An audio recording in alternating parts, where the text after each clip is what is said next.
Hello दोस्तों, नमस्कार। मैं अशोक स्वागत करता हूं प्रगति क्लासेस पर, जहां हम लोग भारतीय राज्य व्यवस्था में फंडामेंटल ड्यूटी यानी मौलिक कर्तव्य या मूल कर्तव्य जो है देखेंगे। हम ये कहेंगे आप लोग से, आपके एग्जाम के लिए तो इम्पोर्टेंट है, आपके जानकारी के लिए भी ये टॉपिक जो है बहुत महत्वपूर्ण है।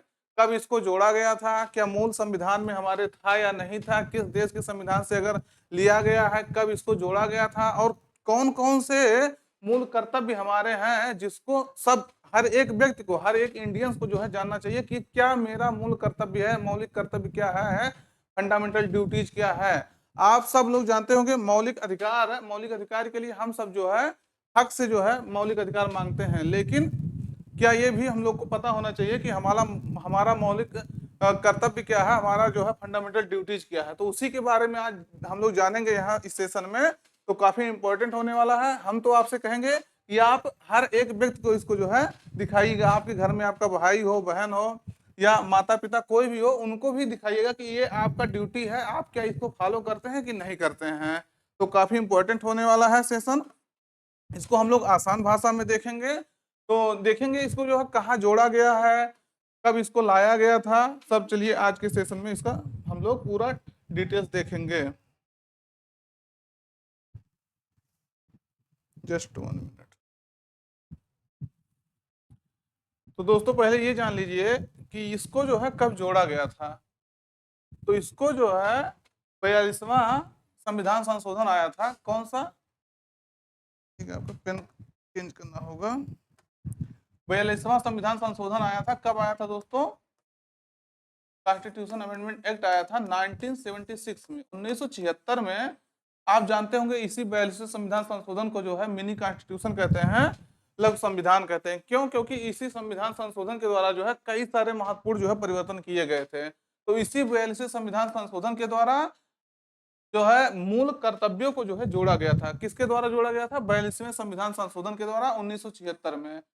ये एक समिति बनाई गई थी। कौन सी समिति बनाई गई थी? स्वर्ण सिंह समिति बनाई गई थी। स्वर्ण सिंह समिति। क्वेश्चन आपका बहुत बार पूछा गया है, किस समिति के सुझाव पर, किस समिति के सुझाव पर जो है फंडामेंटल ड्यूटीज यानी मूल कर्तव्यों को जोड़ा गया था। तो ये आपको ध्यान रखना, स्वर्ण सिंह समिति बनी थी। स्वर्ण सिंह समिति के रिकमेंडेशन पर, इनके सुझाव पर हमारे संविधान में अनुच्छेद 51A में, किसमें दोस्तों? अनुच्छेद 51A में भाग 4A में जो पार्ट है आपका पार्ट 4A, इसमें जो है जोड़ा गया था। स्वर्ण सिंह समिति कब गठित किया गया था, किस लिए गठित किया गया था? तो मूल कर्तव्यों के बारे में जो है कि मूल कर्तव्यों को कितना जोड़ना चाहिए, कितना नहीं जोड़ना चाहिए। हालांकि देखिए स्वर्ण सिंह समिति जो गठित हुआ था ये आपके 8 है यानी 8 फंडामेंटल ड्यूटीज के लिए रिकमेंडेशन दिया था, लेकिन सरकार ने जो है 2 इसमें से और इंक्लूड करके और कुछ इसमें से संशोधन करके, यानी टोटल है जब ये जोड़ा गया था तो 10 हमारे फंडामेंटल ड्यूटीज थे। बात बहुत ध्यान से सुनिएगा जो बता रहे हैं। क्यों? क्योंकि बहुत इंपॉर्टेंट है। क्वेश्चन यहाँ से आपका एक बार नहीं कईयों बार पूछा गया था, गया है मतलब। तो आप मूल जो है, मूल संविधान में 10 मूल संविधान, सॉरी मूल संविधान नहीं कहेंगे, जब इसको जोड़ा गया था। मूल संविधान तो हो गया जब लागू हुआ था संविधान, तब मूल संविधान कहना सही नहीं है, लेकिन जब इसको जोड़ा गया था तब 10 मूल कर्तव्य थे। लेकिन बाद में 86वें संविधान संशोधन द्वारा, 86वें कॉन्स्टिट्यूशन अमेंडमेंट एक्ट द्वारा, कब? 2002 द्वारा, इसमें 11वां, कौन सा? 11वां मूल कर्तव्य जो है जोड़ा गया। कौन सा? 11वां। प्रेजेंट टाइम में अगर देखेंगे तो संविधान का जो भाग 4A है, कौन सा भाग? 4A यानी 4A, 4A मतलब इसको जोड़ा गया है। तो 4A जो है उसमें वर्तमान समय में 11 मूल कर्तव्य हैं। तो अगर वर्तमान में पूछे तो आपको कितना लगाना है? 11 लगाना है। लेकिन अगर कहे जब ये लागू हुआ था तब कौन कितने थे? तो 10 थे। लेकिन जैसे उसमें से, इसमें जो है क्या संसद ये सॉरी शरण सिंह समिति जो थी ये कहा था कि जो है अगर कोई व्यक्ति मूल कर्तव्यों को ना फॉलो करे, ना माने, तो उसको जो है सजा का प्रावधान करना चाहिए। लेकिन ये सब बातें नहीं मानी गई थी। तो इसका अलग से कोई वो नहीं है, मतलब इस आने का क्वेश्चन बहुत इंपॉर्टेंट नहीं कह सकते हैं इसको, लेकिन आपको ये जानना है कि इतनी बातें क्या, इतनी बात जो बताई गई यहीं से क्वेश्चन आपका मूलतः जो ये 5-6 टॉपिक है उसी से पूछा गया। कौन कि किस भाग में जोड़ा गया है, तो भाग 4A में। किस अनुच्छेद में जोड़ा गया है, तो अनुच्छेद 51A में जोड़ा गया है। कौन सी समिति जो है इसको रिकमेंड की थी, तो स्वर्ण सिंह समिति रिकमेंड की थी। 42वें संविधान संशोधन 1976 द्वारा जोड़ा गया था। पहले 10 ही मूल कर्तव्य थे, बाद में जो है 86वें संविधान संशोधन द्वारा 2002 द्वारा इसमें जो है 11वां मूल कर्तव्य जोड़ा गया था। 11वां मूल कर्तव्य क्या था कि हर माता पिता का, हर जो है पेरेंट्स का ये कर्तव्य होगा कि वो अपने बच्चों को जो है शिक्षा का अवसर प्रदान करें। तो ये चीज आपको ध्यान रखना है। अब हम लोग देखेंगे इसके बारे में कि कौन कौन से जो है मूल कर्तव्य हैं। तो मूल कर्तव्य जो है कौन कौन से हैं, 11 जो है मूल कर्तव्य हैं। इसको मैं आपसे यही बताऊंगा कि इसको सब लोग देख लीजिएगा। क्यों? क्योंकि बहुत महत्वपूर्ण है आपके जो है एग्जाम के लिए तो है, आपकी जो है वैसे जानकारी के लिए बहुत इंपॉर्टेंट चीज है। तो मूल कर्तव्य, भारत के प्रत्येक नागरिक का यह कर्तव्य होगा कि वह, यानी ये कर्तव्य आपका बता रहा है कि प्रत्येक नागरिक का कर्तव्य होगा कि वह क्या क्या करें। देखिएगा मूल कर्तव्य क्यों लाना जरूरी पड़ा, क्यों जो है सरकार को लगा कि मूल कर्तव्य होना चाहिए, जबकि मूल संविधान में मूल कर्तव्य नहीं था। क्यों क्यों जरूरी पड़ा? क्यों? क्योंकि जनता जो है मूल अधिकारों को मांगने के चक्कर में, मूल अधिकारों को जो है पाने के चक्कर में उनको ये नहीं पता चलता था कि उनका जो है कुछ कर्तव्य भी है, देश के प्रति, समाज के प्रति उनका कुछ कर्तव्य है। वो कर्तव्य को छोड़ करके सिर्फ अपने अधिकार के लिए बात करते थे। इसीलिए सरकार को यह एहसास हुआ कि जो है नहीं, मूल कर्तव्य का भी जो है कुछ वर्णन करना चाहिए। हालांकि इसमें इसको कंपलसरी नहीं बनाया गया, लेकिन ये जो है आपके लिए क्या बनाया गया, आपके लिए एक सुझाव के रूप में है कि आपका ये कर्तव्य भी है। तो देखेंगे क्या क्या है। संविधान का पालन करें और उसके आदर्शों, संस्थाओं, राष्ट्रध्वज और राष्ट्रगान का आदर करें। तो ये क्या है? जो संविधान है उसका पालन करें, यानी जो संविधान में जिस जिस बात का जिक्र किया गया है उसका जो हम लोग पालन करेंगे। उसके जो आदर्श हैं, उसके संस्थाएं हैं, और राष्ट्रध्वज और राष्ट्रगान, ये चीज आपको ध्यान रखना है। यहाँ राष्ट्रगीत नहीं है। क्या नहीं है? राष्ट्रगीत नहीं है। ये चीज आपको ध्यान रखना है। क्या क्या ध्यान रखना है? संविधान का पालन करना है, उसके आदर्शों, संस्थाओं, राष्ट्रध्वज और राष्ट्रगान का जो है आदर करना है, सम्मान करना है। यहाँ आपको ये चीज याद रखना है, क्योंकि यहाँ क्वेश्चन आपको कंफ्यूज करके पूछ सकता है कि राष्ट्रध्वज और राष्ट्रगीत है, लेकिन राष्ट्रगीत नहीं है, नेशनल फ्लैग है और नेशनल एंथम है। इसका क्या करना है? सम्मान करना है। दूसरा आपका जो है मूल कर्तव्य क्या है? दूसरा है तो स्वतंत्रता के लिए हमारे राष्ट्रीय आंदोलन को प्रेरित करने वाले उच्च आदर्शों को हृदय में संजोए रखें और उनका पालन करें। यानी जो भी व्यक्ति जो राष्ट्रीय आंदोलन को प्रेरित किया है, राष्ट्रीय आंदोलन में जो है भाग लिया है, उसके प्रेरित करने वाले उच्च आदर्शों को हृदय में संजोए रखना है, यानी उनको सम्मान देना है और उनका जो है पालन करना है, जो बातें कह गए हैं वो। तो ये चीज आपको ध्यान रखना है। यानी जैसे मान लीजिए आपके महात्मा गांधी जी हो गए, जवाहरलाल नेहरू जी हो गए, सरदार वल्लभ भाई पटेल जी हो गए, सुभाष चंद्र बोस जी हो गए, इनके जो आदर्श हैं, इनकी जो कही गई बातें हैं, देश के लिए जो है कही गई बातें हैं, उसको हम लोग को क्या करना है? हृदय में जो है संजोए रखना, मतलब उसको मानना है और उसका पालन करना है। तो ये चीज जो है ध्यान रखना। देखिएगा इसी से प्रेरित होकर के कह सकते हैं हम लोग जो है 2 अक्टूबर को क्या मनाते हैं? गांधी जयंती मनाते हैं। तो ऐसे जो है जितने भी हमारे जो है फ्रीडम फाइटर्स हैं, राष्ट्रीय आंदोलन को जो प्रेरित किए थे और उसमें पार्टिसिपेट किए थे, उनके जन्मदिन पर जो है हम लोग क्या करते हैं? स्कूलों, कॉलेजों और जगह जो है इनका जन्मदिन मनाते हैं। तो ये भी एक क्या है? इनको मानने का, इनके जो है कही गई बातों को जो है हम लोग उस दिन क्या करते हैं? देखते हैं कि क्या ये कहे थे। अगला है भारत की संप्रभुता, एकता और अखंडता की रक्षा करें, उसे अछूते बनाए रखें। यानी संप्रभुता मतलब समझ रहे हैं क्या होता है? संप्रभुता मतलब होता है कि कोई भी व्यक्ति, मतलब व्यक्ति के सेंस में संप्रभुता कहना उतना सही नहीं है, देश के लिए कह लीजिए कि भारत एक संप्रभु देश है, सॉवरेन देश है। इसका मतलब ये हो गया कि भारत जो है किसी देश का उपनिवेश नहीं है, पहली बात। दूसरी बात, भारत अपना निर्णय लेने में स्वतंत्र है। इसका कोई जो है, इसको कोई बाहरी देश हस्तक्षेप नहीं कर सकता है निर्णय लेने में। हालांकि देखिए इस समय विवाद काफी तेज चल रहा है कि जो है प्रेसिडेंट डोनाल्ड ट्रंप अमेरिका के प्रेसिडेंट के कहने पर भारत जो है जो ऑपरेशन सिंदूर चलाया था उसको जो है क्या कर दिया था, रोक दिया था। लेकिन ये अलग बात हो गया। लेकिन हमारा देश क्या है, सॉवरेन है, हम अपना निर्णय जो है स्वयं ले सकते हैं। भारत अपना निर्णय स्वयं ले सकता है, किसी बाहरी देश का हस्तक्षेप इसके निर्णय में नहीं होगा। तो यही है कि भारत की जो संप्रभुता है, एकता है और अखंडता है, उसकी रक्षा करें और उसे अछूते बनाए रखें। यानी संप्रभुता को किसी भी हालत में जो है संप्रभुता को जो है ठेस नहीं पहुंचने देना चाहिए। ऐसा अगर माना जाए तो ये आपका कर्तव्य है। आप किसी भी पद पे हो, आप पीएम हैं तो आपका ये कर्तव्य है, आप सीएम हैं, आप जो है डीएम हैं, कुछ भी हैं, तो आपका ये कर्तव्य बनता है। मतलब आप भी, आपके लिए ये जो है मूल कर्तव्य भी आपके लिए लागू होता है। मतलब आपके लिए कोई भी पद पे हो आप, तो आपके लिए भी ये जो है कर्तव्य है आपका कि जो देश की संप्रभुता है उसकी रक्षा करें, देश की एकता की रक्षा करें और अखंडता जो है उसको बनाए रखें, उसकी रक्षा करें और उसे अछूते बनाए रखें। यानी किसी भी हालत में संप्रभुता के साथ आप खिलवाड़ नहीं करेंगे। देश की एकता, यानी मान लीजिए आप प्रधानमंत्री या जो है चीफ मिनिस्टर या जो है किसी उच्च पद पर हैं, आप कोई ऐसा बयान दे देते हैं जिससे क्या होता है, देश की एकता जो है खंडित होती है। तो ये आपका जो कर्तव्य है उस यानी आप अपने कर्तव्यों से कर्तव्यों का पालन नहीं कर रहे हैं, अखंडता देश की जो है उसको क्या कर रहे हैं, भंग कर रहे हैं। तो ये आपका कर्तव्य है कि इसको आपको फॉलो करना है। यानी to uphold and protect the sovereignty, unity and integrity of India. ये चीज आपको ध्यान रखना है। संप्रभुता, संप्रभुता मतलब समझ गए ना, सॉवरेनिटी मतलब क्या होता है, ये चीज होता है। अगला चौथा है आपका, देश की रक्षा करें और आवाहन किए जाने पर राष्ट्र की सेवा करें। यानी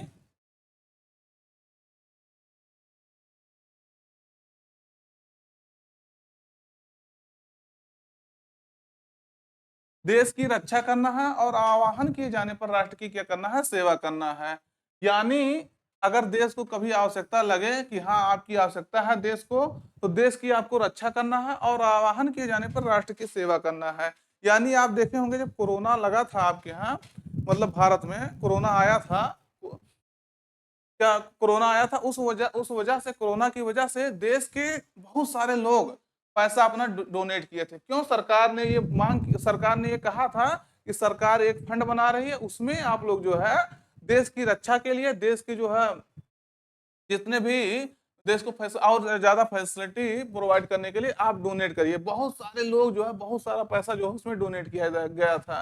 तो यानी जो वही आह्वान अगर किया जा रहा है तो राष्ट्र की आपको सेवा करना है, ये आपका कर्तव्य है देश के प्रति। आप देश में रह रहे हैं तो आपका मतलब कुछ कर्तव्य बनता है देश के प्रति।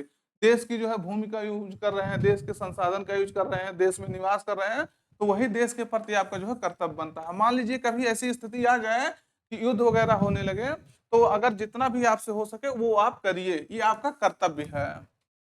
मान लीजिए हो सकता है बहुत सारे लोग जो है डायरेक्टली जो है बॉर्डर पे जाकर के ना लड़ पाए, लेकिन वो अपने माध्यम से मान लीजिए कि सेना को सपोर्ट करने के लिए कुछ पैसा डोनेट कर दिए, कुछ और चीजें डोनेट कर दिए, तो ये भी एक देश सेवा है। वो आप जो है युद्ध नहीं कर सकते हैं, लेकिन क्या कर सकते हैं, उसको जो है हेल्प कर सकते हैं उनको जो है लड़ने में।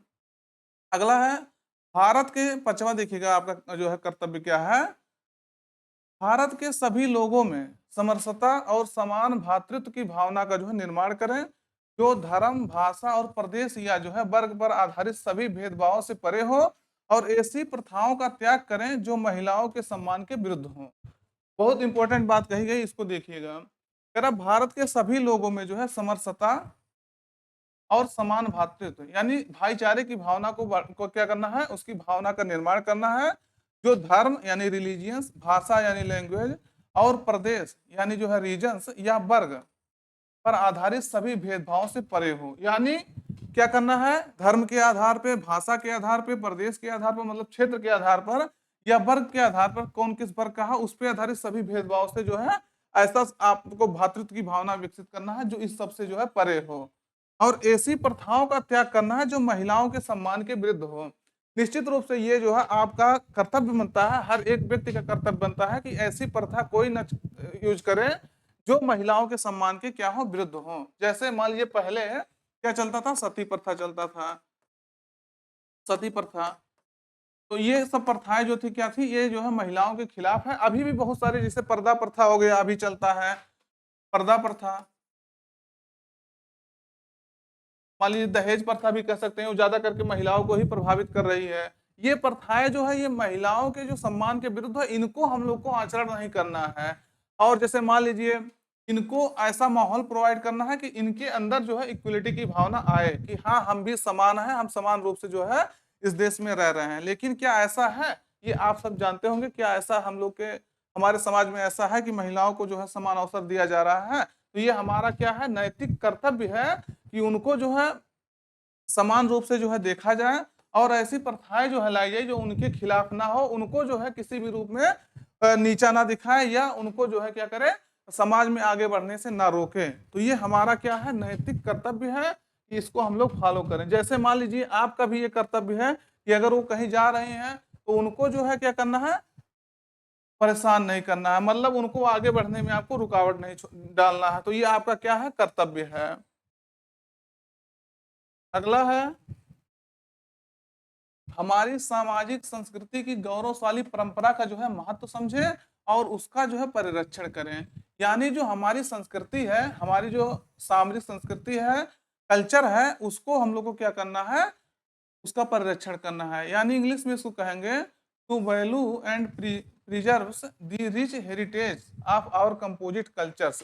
यानी जो हमारे हेरिटेज हैं उनको जो है संरक्षित करना है। जैसे आपके जो, आप जानते होंगे यूनेस्को जो है, यूनेस्को जो है क्या करता है, अपना जो है यूनेस्को का साइट घोषित करता है, हेरिटेज साइट जो है घोषित करता है। जैसे आगरा का ताजमहल हो गया, ऐसे ऐसे जो है देश भर में अभी तक 43 साइट हैं।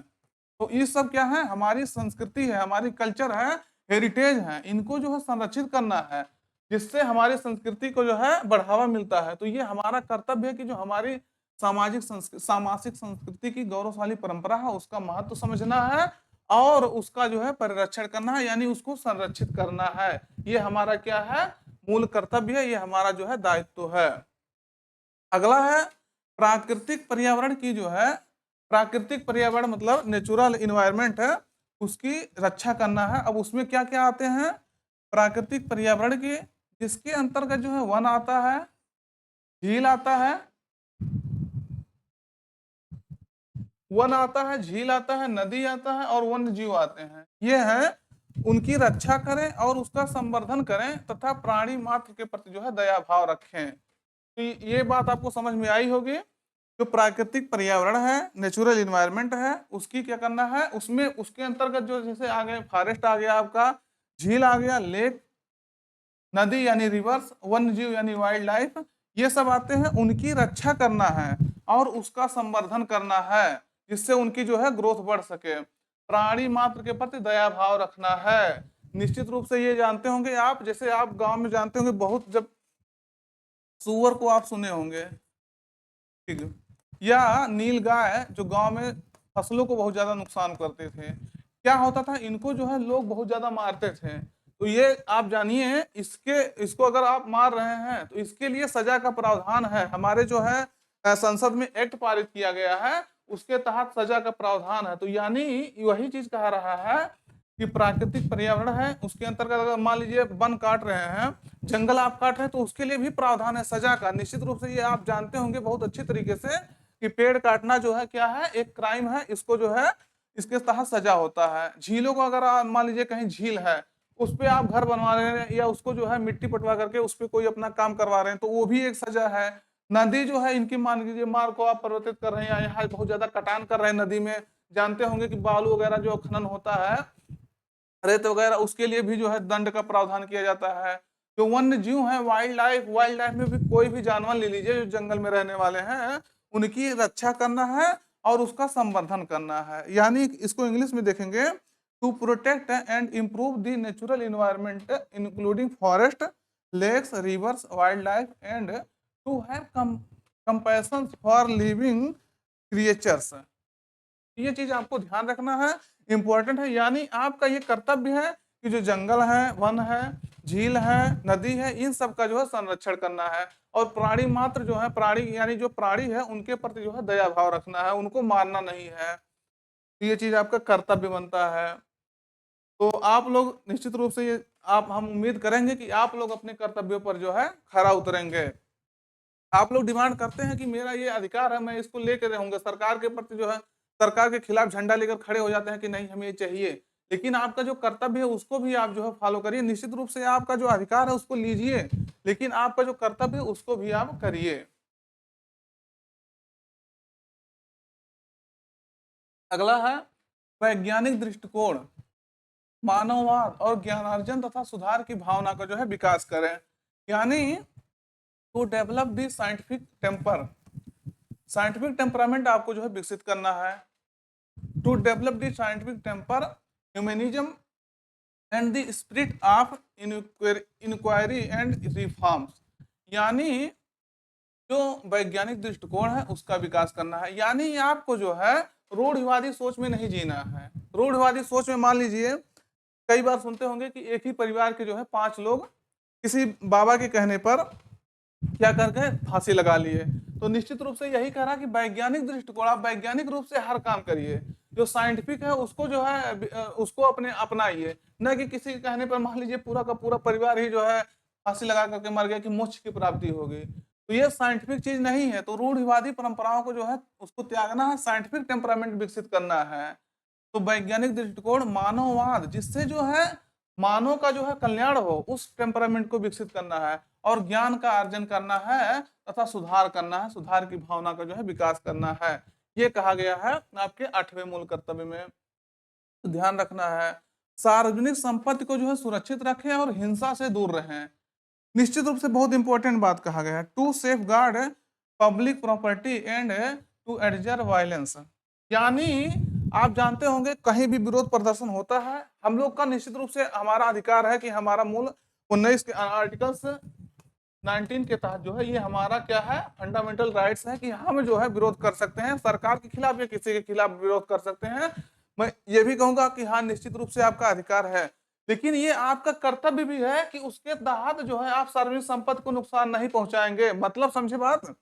देखते होंगे जब लोग विरोध प्रदर्शन करते हैं तो वहां सरकारी मान लीजिए पुलिस की गाड़ी हो गई, पुलिस का जो है वाहन हो गया, या सार्वजनिक संपत्ति जैसे रोड पर कोई होर्डिंग वगैरह लगा है उसको तोड़ देना, पुलिस के वाहन को क्षति कर देना, या रोड वगैरह को तोड़ देना किसी प्रकार से, ये सार्वजनिक संपत्ति है, ये आपका संपत्ति है, ये सरकार का नहीं है। मान लीजिए इस समय प्रेजेंट टाइम में मोदी सरकार है, तो मोदी हो सकते हैं अगले अगले आने वाले चुनाव में 5 साल बाद वो हट जाए, लेकिन ये संपत्ति देश का है। देश का संपत्ति मतलब आपका संपत्ति। मान लीजिए आपके घर के बगल या आपके घर के आसपास कहीं सरकारी स्कूल है, प्राइमरी स्कूल मान लीजिए है, या सरकारी है या इंटर कॉलेज है, मान लीजिए कोई भी है सरकारी है मान लीजिए, तो इसको अगर मान लीजिए यहाँ से इसको आप नुकसान पहुंचा रहे हैं, तो यहाँ कोई विदेश से पढ़ने नहीं ना आ रहा है, आप ही के आसपास के बच्चे यहाँ पढ़ रहे हैं। तो यानी इसको क्या करना है, इसको संरक्षित करना है, सुरक्षित करना है, ये आपका कर्तव्य है। ना कि मान लीजिए ये सार्वजनिक संपत्ति है तो इसको नुकसान पहुंचाइए, जाके यहाँ से ईंट जो होता है इसको ढो ढो करके ला करके अपने घर पे रख दीजिए। यहाँ के जो मान लीजिए मैं तो कई बार सुना हूँ कि जो यहाँ अभी प्राइमरी स्कूल में उत्तर प्रदेश की बात बता रहा हूँ, यहाँ जो है सोलर एनर्जी वगैरह लगने लगा है, तो सोलर एनर्जी को जो है उसके पैनल को निकाल लेते हैं, उसके बैटरी को निकाल लेते हैं। तो ये सोचिए आपके बच्चों के लिए लगा सरकार लगवा रहा है, ये मान लीजिए आप खुद के निजी फायदे के लिए इसको यूज करेंगे, लेकिन ये इससे जो है उस आसपास का माहौल सोचिए बिगड़ रहा है।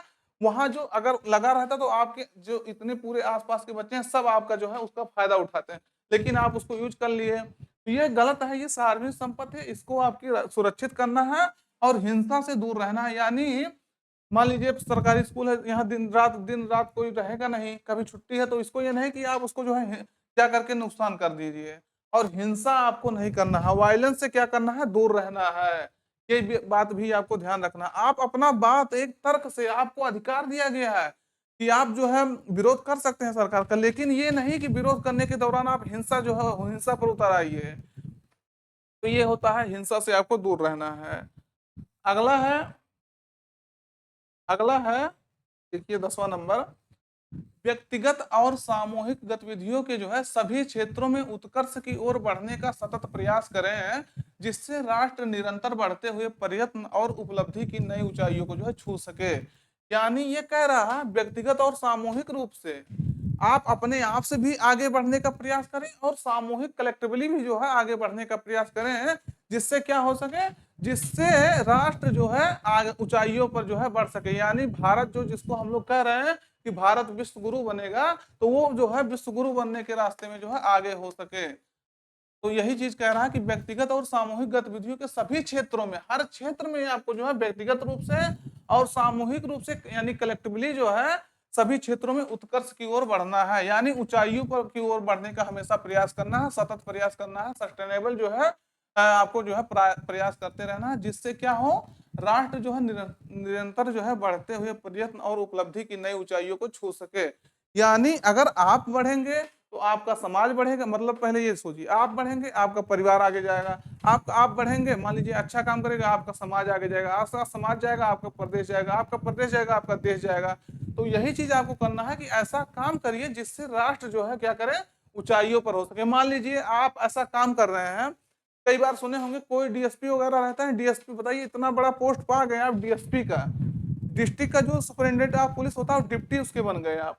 लेकिन आप जो है आतंकवादियों को जो है ला करके अपने जो है वाहन में बैठा करके ला करके क्या देश के दिल्ली जैसे क्षेत्रों में उसको ला करके छोड़ दे रहे हैं।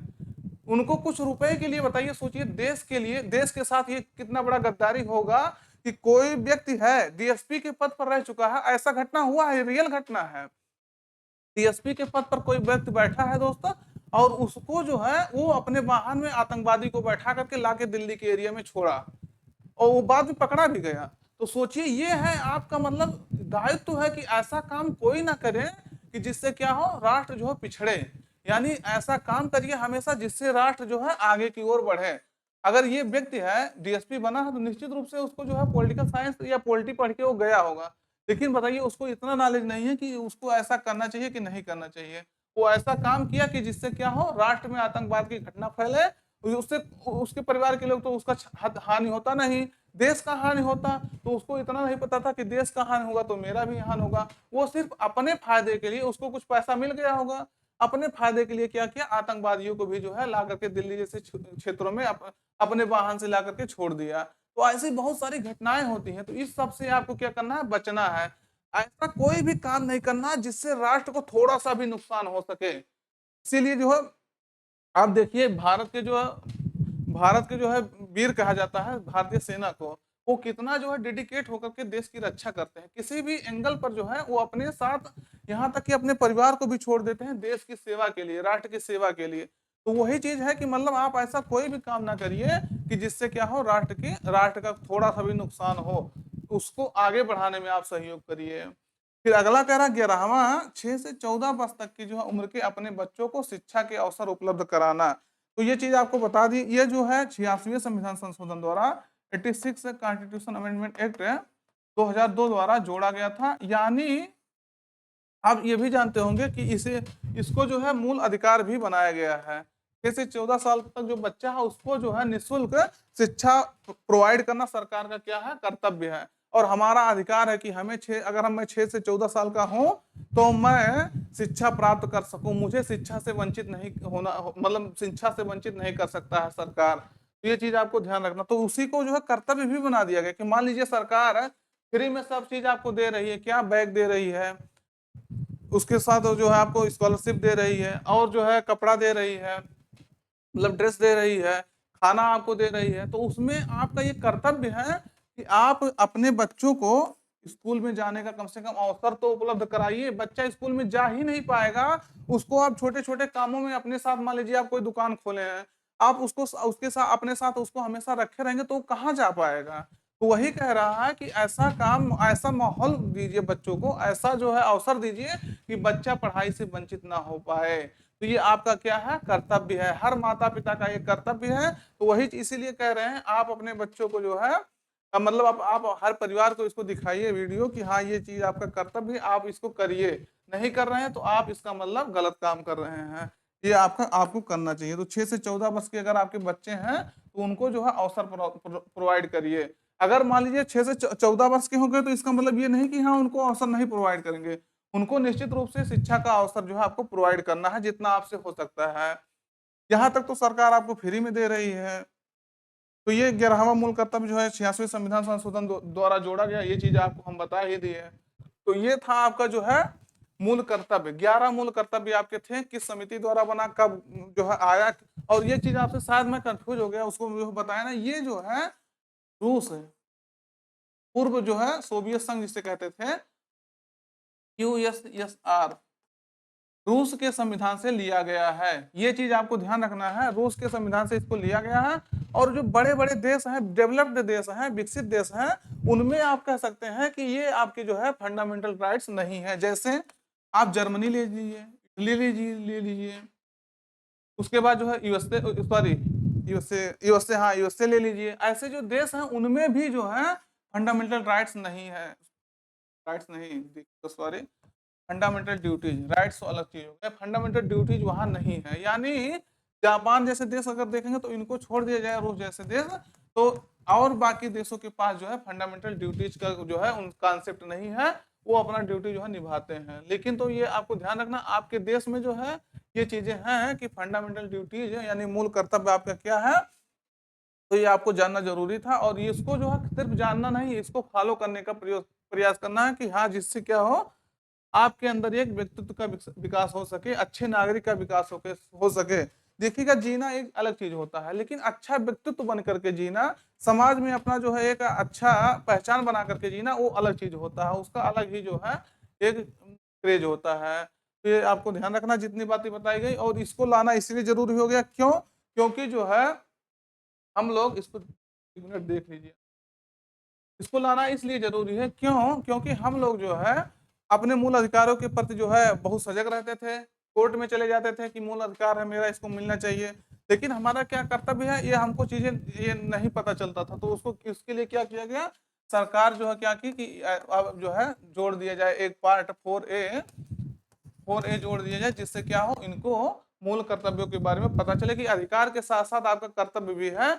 और ये भी ध्यान रखना कि कर्तव्य जो है, मूल कर्तव्य, ये आपका क्या है, ये लागू नहीं हो सकता कि हाँ कोर्ट जा करके जबरदस्ती किसी से करवा ना सकते। ये आपका नैतिक कर्तव्य के रूप में है कि आपको ये करना चाहिए।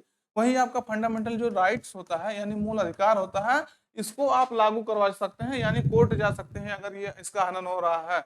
लेकिन आपका ये अगर इसका हनन हो रहा है तो आप जो है कोर्ट नहीं जा सकते हैं।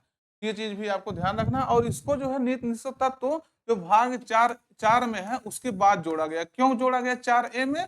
क्योंकि जो है ये और ये दोनों 4 और 4A का जो है कह सकते हैं जो इनका मूल है, मूल मतलब इसको लागू नहीं करवाया जा सकता है, ये दोनों का बराबर है। यानी जो है राज्य के निर्दिष्ट तत्व और मूल कर्तव्य, ये दोनों को लागू नहीं करवाया जा सकता है। दोस्तों, सब जो बताएं ये चीजें आपको ध्यान रखना है। क्वेश्चन यहाँ से बहुत बार पूछा गया है और आपकी जानकारी के लिए भी बहुत महत्वपूर्ण था। तो हम लोग फिर नए सेशन में कहीं मुलाकात करेंगे। Thank you.